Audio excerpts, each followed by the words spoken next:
Hope you all are doing well. आज हम लोग सुप्रीम कोर्ट का लैंडमार्क जजमेंट देखेंगे। सुप्रीम कोर्ट का ये लैंडमार्क जजमेंट है ऑफ 2021। इसे हम लोग कांग्रेस लीडर मर्डर केस के नाम से भी जानते हैं और इस केस का नाम है Somesh Chaurasia versus state of Madhya Pradesh 2021।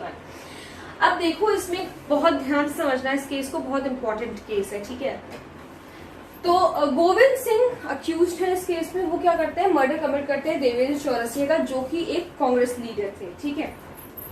अब एमपी हाई कोर्ट में जब इनका ट्रायल चलता है तो एमपी हाई कोर्ट से कहा जाता है कि investigation of this case should be completed in 3 months। MP high court क्या ऑर्डर करती है कि इस केस की जो इन्वेस्टिगेशन है वो अगले 3 महीने में खत्म हो जानी चाहिए, और अगर अक्यूज्ड गिल्टी पाया जाता है उसकी ऑफेंसेस के लिए तो उसको कस्टडी में ले लिया जाए। क्या कहा हाई कोर्ट ने, क्या कहा मध्य प्रदेश हाई कोर्ट ने कि अगर सबसे पहली बात तो इन्वेस्टिगेशन 3 महीने में कंप्लीट हो जानी चाहिए इस केस की। दूसरी बात कि अगर अक्यूज को फिर गिल्टी पाया जाता है उसके ऑफेंसेस के लिए तो वो उसकी कस्टडी होगी, ठीक है।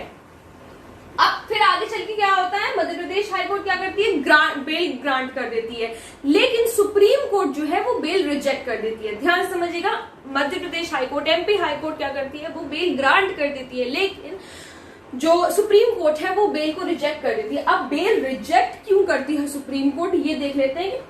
सुप्रीम कोर्ट ये कहता है, ऑनरेबल सुप्रीम कोर्ट ये कहता है कि police has misused their power and negligence. Police ने अपनी पावर का गलत इस्तेमाल किया है और नेग्लिजेंस दिखाई है, यानी कि लापरवाही दिखाई है इस केस में।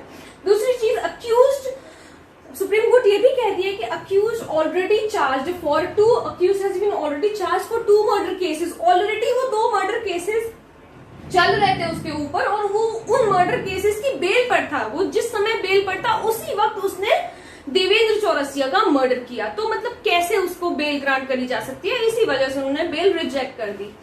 अब क्या होता है, इसमें 2 इंपॉर्टेंट प्रोविजंस हम लोगों को इस केस में कंसिडर हुए थे। 2 इंपॉर्टेंट प्रोविजंस इस केस में कंसिडर किए गए थे। सबसे पहला प्रोविजन था सेक्शन 319 सीआरपीसी। पहले हम लोग अभी वो देखेंगे कि सेक्शन 319 क्या कहता है। दूसरी चीज सेक्शन 302 आईपीसी। सेक्शन 302 आईपीसी क्या होता है, सेक्शन 302 आईपीसी होता है पनिशमेंट फॉर मर्डर, डिफाइंड है सेक्शन 302 आईपीसी में। अब हम लोग देख लेते हैं सेक्शन 319 सीआरपीसी क्या होता है। तो आप बेयर एक्ट ले लीजिए। तो सेक्शन 319, ओके, सेक्शन 319 कहता है power to proceed against other persons appearing to be guilty of the offence.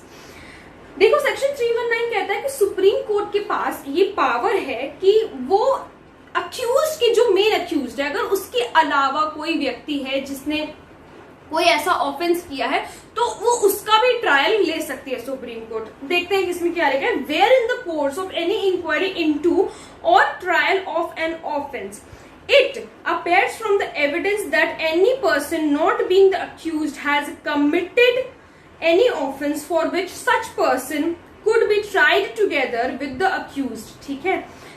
The court may proceed against such person for the offense which he appears to have committed। अब देख लो, जैसे एक ए है एक B है। B ने, मान लो कि बी अक्यूज्ड है, मेन अक्यूज्ड है बी, लेकिन ए ने उसके साथ मिलकर के कुछ ऐसा ऑफेंस कमिट किया है, ठीक है। तो सुप्रीम कोर्ट के पास ये पावर है कि वो बी के साथ साथ ए को भी ट्रायल में ले सकती है। समझ में आ गई बात? एक बार फिर से समझ लो कि सुप्रीम कोर्ट के पास ये पावर होती है कि जैसे अगर जो मेन अक्यूज्ड है, बी अगर मेन अक्यूज्ड है, तो सुप्रीम कोर्ट के पास पावर है कि अगर ए ने भी कुछ उसमें योगदान दिया है, कुछ भी किया है, ठीक है, कोई ऐसा ऑफेंस कमिट किया है यही मर्डर वगैरह होने में, तो सुप्रीम कोर्ट क्या करेगी, सुप्रीम कोर्ट के पास ये पावर होती है कि वो ए को भी ट्रायल में ले सकती है, ठीक है। अब इशू क्या कर हो रहे थे इस केस में, देख लेते हैं कि इस केस में इशू क्या कर हो रहे थे। सबसे पहली चीज तो अक्यूज को एक प्रोटेक्शन, एक शील्ड मिली थी। किस वजह से उसको एक प्रोटेक्शन, एक शील्ड मिली हुई थी, क्योंकि वो रिलेटिव था ऑफ एमएलए, ठीक है। He was relative of MLA. MLA कौन है, member of legislative assembly. High profile case था ये, ठीक है। तो he was a relative of MLA, तो इस वजह से उसको प्रोटेक्ट किया जा रहा था, उसको शील्ड मिल रही थी, मतलब तरह तरह की पावर लगाई जा रही थी कि भाई उसको जेल ना हो, ठीक है। दूसरी चीज, अब क्या उसको इन सेक्शंस के अंडर चार्ज भी नहीं किया जा रहा था। कौन से section, section 319, section 302, section 319 CrPC, section 302 IPC. इन सेक्शंस के बिल्कुल भी एक्सेप्टेबल नहीं है। सुप्रीम कोर्ट ने कहा इस बात पे, बहुत इंपॉर्टेंट जजमेंट है ये, सुप्रीम कोर्ट ने बहुत इंपॉर्टेंट जजमेंट दी इस केस में कि no two parallel legal system. ठीक है, दो पैरेलल लीगल सिस्टम नहीं है इंडिया में, सबसे पहली बात। दूसरी चीज, इंडिपेंडेंट जुडिशरी है। जुडिशरी के ऊपर किसी का भी कोई हक नहीं है, यानी कि कोई पावर नहीं है। That is independent judiciary. कोई गवर्नमेंट, किसी गवर्नमेंट का कोई पावर नहीं है जुडिशरी के ऊपर। जो उसका जजमेंट है बस वही सर्वोपरि है। ठीक है।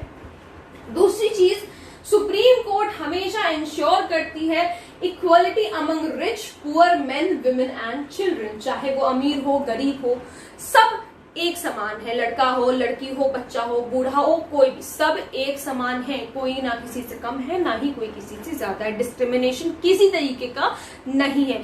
बहुत इंपॉर्टेंट है ये चीज कि इंडिपेंडेंट, सुप्रीम कोर्ट ने कहा कि इंडिपेंडेंट जुडिशरी है, किसी पर भी वो डिपेंडेंट नहीं है, ना ही कोई उसके ऊपर अपनी पावर दिखा सकता है। ठीक है, चाहे वो गवर्नमेंट ही क्यों ना हो, कोई उसके ऊपर अपनी पावर नहीं दिखा सकता। तो ये हमारा केस था जो कि आज हम लोगों ने डिस्कस किया। दो इंपॉर्टेंट चीजें जो कि हम लोग हमेशा हर केस के एंड में डिस्कस करते हैं, ये देख लेते हैं कि बेंच ऑफ जजेस कौन कौन थे। तो honourable doctor Chandrachud and M R. Shah. Okay, date of judgement 22 July 2021। So I hope आप लोगों को ये केस समझ में आ गया होगा। बहुत ही इंपॉर्टेंट केस है, जजमेंट बहुत ज्यादा इंपॉर्टेंट है इसकी। ऑब्वियसली जजमेंट बहुत ज्यादा इंपॉर्टेंट है जब सुप्रीम कोर्ट ने कहा कि इंडिपेंडेंट जुडिशरी। याद रखिएगा इस केस को। अगर कोई प्रॉब्लम हो तो please let me know in the comment section. और अगर अभी तक आप लोगों ने मेरे चैनल को सब्सक्राइब नहीं किया तो प्लीज चैनल को सब्सक्राइब करना मत भूलिएगा, ताकि आप लोगों को अपकमिंग वीडियोस का नोटिफिकेशन मिलता रहे। Thank you so much.